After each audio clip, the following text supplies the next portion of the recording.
Hi everyone, welcome to Rinsi's K drama world. எபிசோட்குள்ளே போகிறதுக்கு முன்னாடி மறக்காமல் சப்ஸ்கிரைபும் லைக்கும் பண்ணிடுங்க.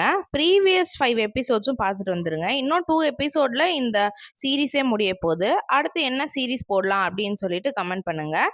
இன்றைக்கி நம்ம பிளட்டி ஃப்ளவரோட எபிசோட் 6 தான் பார்க்க போகிறோம். எபிசோட் வந்து போன எண்டிங்லேருந்து ஸ்டார்ட் பண்ணுறாங்க. ப்ரொஃபஸர் வந்துட்டு ஒரு ப்ளூ பிரிண்ட்டை காமிச்சு இந்த ரூட்டை மனப்பாடமாக வச்சுக்கோன்னு சொல்கிறாரு. சிசிடிவி கேமரால மேனேஜ் பண்ணியாச்சு. நான் பர்சனலா போயும் செக் பண்ணி பார்த்தேன். ஏதோ ஒரு ஹாஸ்பிட்டல்லேருந்து தப்பிக்க போறாங்கங்கிற மாதிரி தெரியுது. எவ்வளோ நேரம் டைம் இருக்குன்னு சொல்லிட்டு ஹீரோ கேட்குறான். அதுக்கு ப்ரொஃபஸர் வந்து உனக்கு 3 நிமிஷம் தான் டைம் இருக்கு. 1 செகண்ட் கூட வேஸ்ட் பண்ணாம நீ வெளியில வந்துடணும். மாட்டிக்கிட்டா அவ்வளோதான் அப்படின்னு ப்ரொஃபஸர் சொல்றாரு. எனக்கு கொடுத்த ப்ராமிஸை காப்பாற்ற மறந்துடாத அப்படின்னு ஹீரோ கிட்ட சொல்லும்போது, கண்டிப்பா மறக்க மாட்டேன். உங்க வாழ்நாளோட லட்சியமான அந்த க்யூரை கண்டுபிடிக்கிறதுக்கு நான் உங்களுக்கு ஹெல்ப் பண்றேன். எப்பவுமே என் பிளட்ட குடுத்தே நான் பண்ணிட்டு இருக்க முடியாதுல்ல அப்படின்னு சொல்றான் ஹீரோ. இப்போதைக்கு என் வீட்ல போயிட்டு இருங்க. Thursday 2 PM வந்து என்னை பாருங்க அப்படின்னு சொல்றான். அப்புறம் ப்ரொஃபஸர் கிளம்பி போகும்போது அதே பிளாக் கலர் கார் வந்துட்டு ப்ரொஃபஸரை ஃபாலோ பண்ணி போற மாதிரி காட்டுறாங்க. கட் பண்ணி இங்க சிஇஓ கிட்ட ஹீரோயின் பேசிட்டு இருக்க மாதிரி காட்டுறாங்க. சிஇஓ சொல்றான், இந்த மாதிரி மெடிக்கல் மால் பிராக்டிஸ் கேஸ் அந்த ப்ரொஃபஸரோட கேஸ் தானே பாக்குறீங்க. சரி, நீங்க என்ன வேணுமோ கேளுங்க, நான் சொல்றேன் அப்படின்னு சொல்றான். அதுக்கு ஹீரோயின் கேக்குறாங்க, நீங்க டெஸ்ட் சப்ஜெக்டை யூஸ் பண்ணவங்க கிட்ட வந்து கன்சென்ட் வாங்காம நீங்க யூஸ் பண்ணிருக்கீங்கன்னு சொல்லிட்டு கேஸ் இருக்கு. அதை பத்தி என்ன சொல்றீங்கன்னு சொல்லி கேட்கும்போது, நாங்க வந்து கன்சென்ட் வாங்கிட்டோம். அவங்களோட ஒய்ஃப் கிட்ட வாங்கினோம். ஆனா வந்து அவங்க ஒய்ஃப் வந்து ஃபினான்ஷியல் காம்பன்சேஷன் கேட்டாங்க. காசு கேட்டு எங்களை மிரட்டினால தான் அது கேஸா போச்சு. எவிடன்ஸ் இல்லாம அது போயிடுச்சு. நீங்க சொல்ற எல்லாமே உண்மைதான். ஆனா கன்சென்ட் இல்லாம நாங்க எதுவுமே பண்ணல அப்படின்னு சொல்லும்போது ஹீரோயின் கேக்குறா, நம்ம ஹீரோ கிட்ட கன்சென்ட் வாங்கலன்னு சொல்லும்போது, ஹீரோ வரும்போதே கோமால தான் வந்தா. அதனால உங்க அம்மா கிட்ட நாங்க கன்சென்ட் வாங்கிட்டோம் அப்படின்னு சிஇஓ சொல்றாரு. எங்க அப்பா இந்த ஹாஸ்பிட்டல தொறந்ததுக்கு காரணமே இந்த கியூர் பண்ண முடியாத நோயை கியூர் பண்ணணும் அப்படிங்கிற ஒரு லட்சியத்தோட தான். அந்த லட்சியத்தை நோக்கி இப்ப நான் போய்கிட்டு இருக்கேன். எப்படியாச்சும் சராசரியான மக்கள் எல்லாத்துக்குமே வந்து கியூரை கண்டுபிடிக்கணும். கவர்மெண்டோட நான் சேர்ந்து ஹெல்ப் பண்ண போறேன் அப்படிங்கிற மாதிரி சிஇஓ ரொம்ப நல்ல மாதிரி பேசிட்டு இருக்கான். ஹீரோயினுக்கும் இதுக்கு மேல என்ன பேசுறதுன்னு தெரியல. அதனால ஓகே அப்படின்னு சொல்லிட்டு அங்கேருந்து கிளம்பி போயிடுறா. அதுக்கப்புறம் நியூஸ்ல காட்டுறாங்க, இந்த மாதிரி ஃபர்ஸ்ட் பேஷண்ட்டை வந்து காப்பாத்திட்டாரு. அடுத்த பேஷண்ட்டுக்கு வந்து பண்ண போறாரு அப்படின்னு சொல்றாங்க. இதெல்லாம் வந்து அந்த ஹீரோயினோட அசிஸ்டன்ட் பொண்ணு பார்த்துட்டு இருக்கா. அப்போ வந்து சொல்றா, நம்மளும் வந்து அவங்களுக்கு ஹெல்ப் பண்ணலாமா அப்படின்னு சொல்லி கேட்கும்போது, இன்னொருத்தன் வந்து அதை பத்தி யோசிக்கவே யோசிக்காத. அதை பத்தி யோசனை அப்ப நீயும் போய் அவங்க கூட சேர்ந்து மீன் பிடிக்க தான் போகணும் அந்த ஏரியாவுக்கு அப்படின்னு சொல்றான். அங்கேருந்து கட் பண்ணி ஹீரோயினை காட்டுறாங்க. ஹீரோயின் வந்து அந்த வழக்கமா சொல்ற மாதிரியே அவங்க அசிஸ்டன்ட் கிட்ட பேசுற மாதிரி பேசுறாங்க. அப்புறம் பார்த்தா அங்க யாருமே இல்ல அப்படிங்கிறது அவங்களுக்கு தெரிய வருது. அப்புறம் அந்த போலீஸ் ஆஃபீசர் சொன்னத பத்தி யோசிக்கிறாங்க. அவங்க அம்மா வந்து கோமால ஹீரோ இருந்தப்பயே இறந்துட்டாங்க அப்படின்னு சொன்னத பத்தி யோசிக்கிறாங்க. ஆனா அம்மா கிட்ட எப்படி கன்சென்ட் வாங்கியிருப்பாங்க? இந்த சிஇஓ வேற கன்சென்ட் வாங்கிட்டாங்கன்னு சொல்றாங்களேங்கிற ஒரே குழப்பத்துல வந்து ஹீரோயின் இருந்து அந்த கேஸ் எடுத்து பார்த்துட்டு இருக்காங்க. அதுக்கப்புறம் வந்து கால் பண்ணி நம்ப போலீஸ் ஆஃபீசர் கிட்ட வா நம்ம மீட் பண்ணலாம் அப்படின்னு சொல்றாங்க. கேஸ் பத்தி பேசணும் அப்படின்ட்டு. அங்கேருந்து கட் பண்ணி அடுத்த பேஷண்ட்ட வந்துட்டு நம்ம ஹீரோ வந்து குணப்படுத்த போறாரு. அதுவும் ஒரு பொண்ணு. இங்க அந்த ஃபெசிலிட்டிலயே வந்து குணப்படுத்த போறாரு. அங்க ஃபோட்டோலாம் எடுக்கிறதுக்கு நெறைய பேர் நின்னுட்டு இருக்காங்க.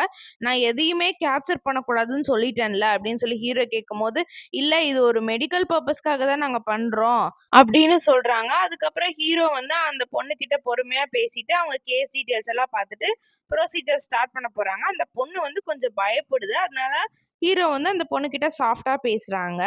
இங்க நடக்கிற எல்லாத்தையும் வந்து சிஇஓ வந்து சிசிடிவி கேமரா வழியா பார்த்துட்டு இருக்கான். அப்ப அசிஸ்டன்ட் வரான். நான் தான் வந்து ப்ரொசீஜர் நடக்கும்போது எந்த டிஸ்டர்பன்ஸும் இருக்கக்கூடாதுன்னு சொன்னேன்ல அப்படின்னு சொல்லும்போது, அசிஸ்டன்ட் ஒரு முக்கியமான விஷயம்னு சொல்லிட்டு, அந்த ப்ரொஃபசர் வீட்லேருந்து எடுத்துட்டு வந்த ரெட் நோட்ட காட்டுறான். அத பார்த்துட்டு சிஇஓ வந்து ரிசர்ச் டீம ரெடி பண்ணு. இது என்னங்கிறத பத்தி பார்ப்போம் அப்படின்னு சொல்றாங்க. அங்கிருந்து கட் பண்ணி ரிப்போர்ட்டரும், அசிஸ்டன்ட் பொண்ணும் வந்துட்டு ஹீரோ பத்தின டீட்டெயில்ஸ் கலெக்ட் பண்ண போயிட்டு இருக்காங்க. அப்பதான் வந்து ரிப்போர்ட்டர் சொல்றான், இங்க தான் அவங்க அம்மா இறந்து கிடந்தாங்கன்னு சொல்லிட்டு ஒரு ஆறு மாரி இருக்கு. அந்த இடத்த காட்டுறாங்க. அப்ப வந்து அசிஸ்டன்ட் பொண்ணு கேட்கிறா, "எப்படி அவங்க அம்மா இறந்து போனாங்க? ஹார்ட் அட்டாக்ன்னு தானே சொல்லி போட்டிருக்கு." அப்படின்னு சொல்லி கேட்கும்போது, "ஆமா, ஹார்ட் அட்டாக் வந்து இதுல தவறி விழுந்துட்டாங்களாமா." அப்படின்னு சொல்லும்போது, "டவுட்டா இருக்கே. ஹார்ட் அட்டாக் வந்தாலும் இங்க கீழ தானே விழுக முடியும். எப்படி அங்க விழுக முடியும்?" அப்படின்னு சொல்லிட்டு அசிஸ்டன்ட் பொண்ணு ஒரு கேள்வி கேட்கும்போது, அப்பதான் ரிப்போர்ட்டருக்கு ஒரு யோசனை வருது. ஹீரோயினும், போலீஸும் வந்துட்டு நம்ம ஹீரோ வீட்டுக்கு வந்திருப்பாங்க. அப்ப ஒருத்தர் எகிறி குதிச்சு போகுற மாரி சவுண்ட் கேட்கும். அங்க தொரத்திக்கிட்டு நம்ம போலீஸும், ஹீரோயினும் வேற வேற பக்கமா போய்க்கிட்டு இருக்காங்க. அப்ப வேகமா ஹீரோயின் ஓடி போகும்போது ஒருத்தர் மண்டையிலே இடிக்கிறாங்க. அது யாருன்னு பார்த்தா நம்ம ரிப்போர்ட்டரும், அசிஸ்டன்ட்டும். பயங்கரமா இடிச்சிருச்சாட்ருக்கு. நம்ம ஹீரோயின் தலைய புடிச்சுட்டே நிக்கிறான். "ஓகேவா மேடம்?" அப்படின்னு சொல்லிட்டு ரிப்போர்ட்டர் கேட்கிறாரு. இதெல்லாம் வந்து யாரோ தூரத்துல இருந்து பார்க்குற மாரி இருக்கு. அது நம்ம புரொஃபசரு. புரொஃபசர் பின்னாடி யாரோ நிக்கிறாங்க. யாருன்னு நமக்கு சரியா காட்டல. அங்கேருந்து கட் பண்ணி இவங்க 4 பேர் உட்காந்து ஒரு கடைக்கு முன்னாடி உட்காந்து பேசிட்டு இருக்காங்க.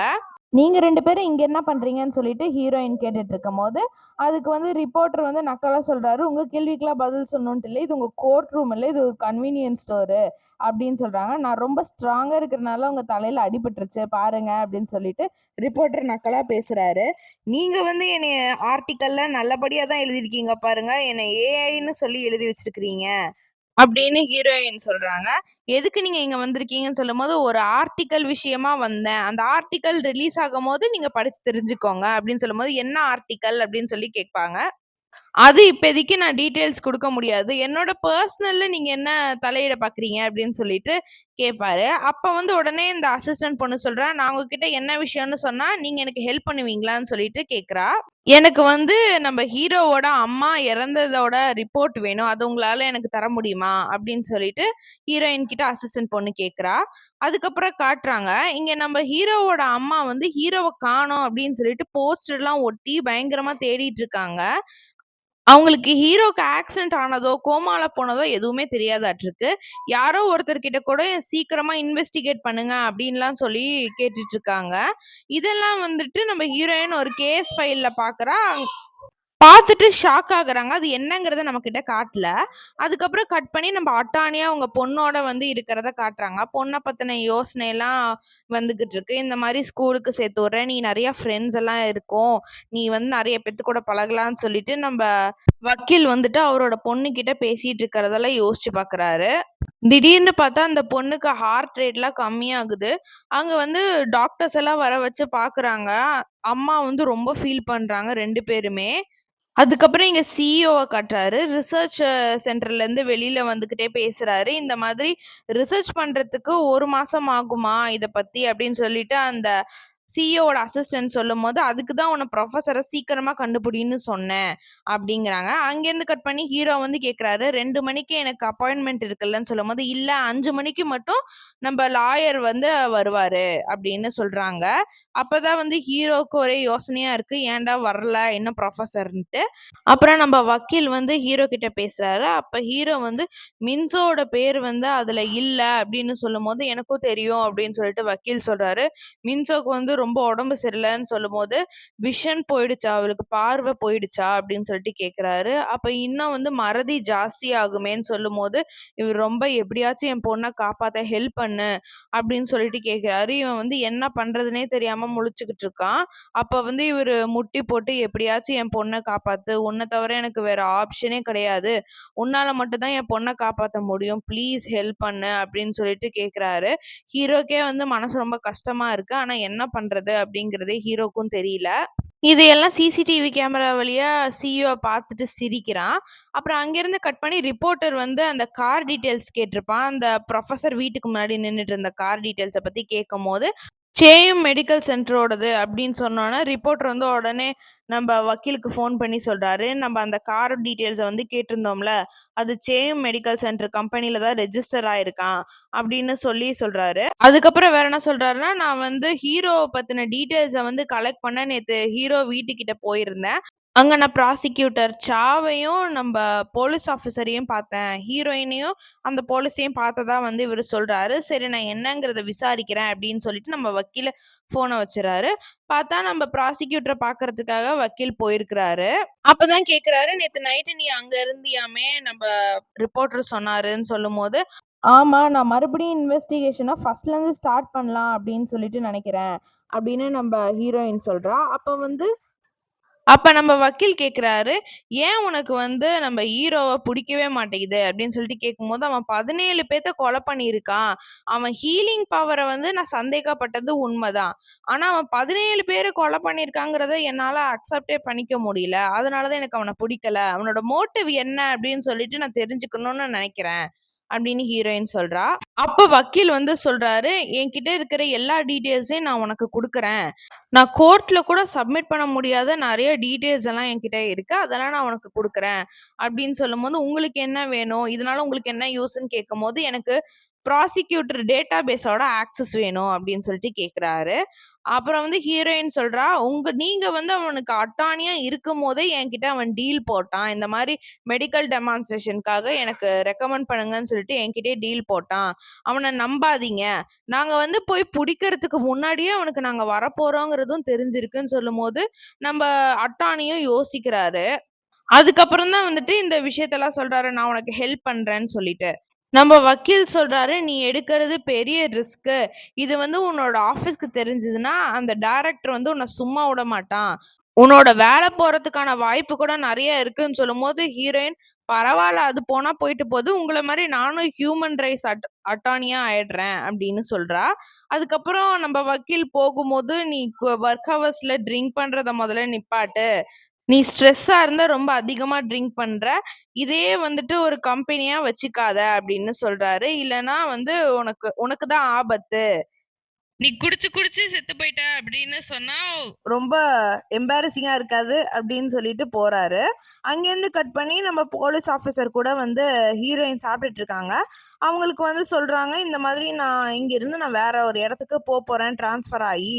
அதனால தான் உங்களுக்கு ட்ரீட் மாரி வைக்கிறேன். இத்தன நாள் நான் உங்களுக்கு ட்ரீட்டே வச்சது இல்லல்ல" அப்படின்னு சொல்லிட்டு சாப்பிடுங்கங்கிறா. அப்படியே வந்து ஒரு கொஸ்டினும் கேட்கிறா. நான் இங்க ட்ரான்ஸ்ஃபர் ஆகி வரதுக்கு முன்னாடி நீங்க யாருக்கு ஒர்க் பண்ணீங்கன்னு சொல்லி கேட்கும்போது, அ இன்னும் ஒரு பேரு சொல்றாரு. அது யாருன்னா, ஹீரோயினோட டைரக்டரா இருக்கிறவரு தான். அவரும் இந்த கேஸ்ல சம்மந்தப்பட்டிருக்காருன்னு சொல்லிட்டு ஹீரோயினுக்கு தெரியும். "நீங்க எனக்கு பண்ண எல்லா ஹெல்ப்புக்கும் தேங்க்ஸ்" அப்படின்னு சொல்லிட்டு ஹீரோயின் சொல்றா.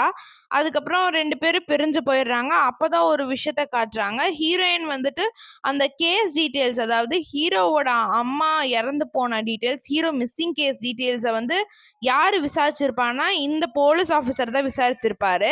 அத வந்துட்டு இங்க பார்த்துட்டு தான் ஹீரோயின் வந்து ஷாக் ஆயிருப்பாங்க. இந்த அம்மா வந்துட்டு போயிட்டு ஒருத்தர்கிட்ட கேட்பாங்க, இந்த மாதிரி எப்படியாச்சும் என்னோட பையன கண்டுபிடிச்சுட்டாங்க, இல்லன்னா நான் அக்ரெசிவா பிஹேவ் பண்ண ஆரம்பிச்சுருவேன்னு சொல்லும்போது, அதுக்கு புரோட்டோகால்லாம் இருக்குன்னு சொல்றது இந்த போலீஸ் ஆஃபீசர் தான்.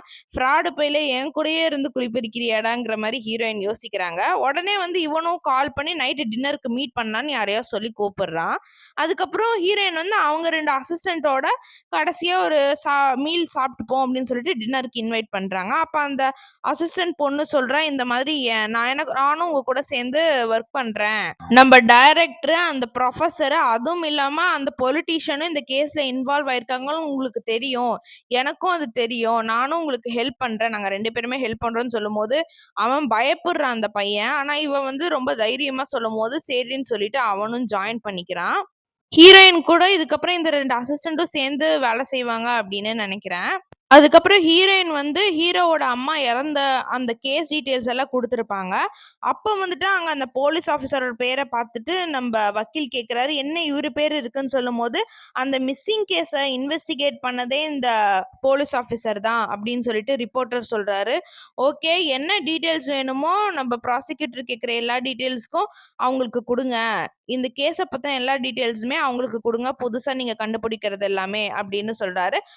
அப்பதான் நமக்கு வந்து அந்த ப்ராசிக்யூட்டர் ஆஃபீஸோட டேட்டா பேஸ்லாம் நமக்கு கிடைக்கும். வக்கீல் வந்துட்டு நம்ம ரிப்போர்ட்டர் கிட்டயும், அசிஸ்டன்ட் பொண்ணுகிட்டயும் அந்த பொலிட்டீஷியன் பத்தியும், அந்த டைரக்டர் பத்தின ரிப்போர்ட்டையும் கண்டுபிடிங்க அப்படின்னு சொல்றாங்க. இந்த போலீஸ் ஆஃபிசர் வந்து அந்த சிஇஓட அசிஸ்டன்ட் கூட உட்கார்ந்து தான் டின்னர் சாப்பிடுறான். இவன தான் ஃபோன் பண்ணி கூப்ட்டுருப்பான். போலீஸ் என்ன சொல்றான்னா, "உங்க ஆட்கள் எல்லாம் பத்திரமா இருக்க சொல்லுங்க. அந்த ஹீரோ வந்துட்டு இந்த செஞ்சுரியோட சீரியல் கில்லர்னா, நம்ம ஹீரோயின் வந்துட்டு இந்த செஞ்சுரியோட சரியான பைத்தியக்காரி. அவ என்ன பண்ணுவான்னே தெரியாது.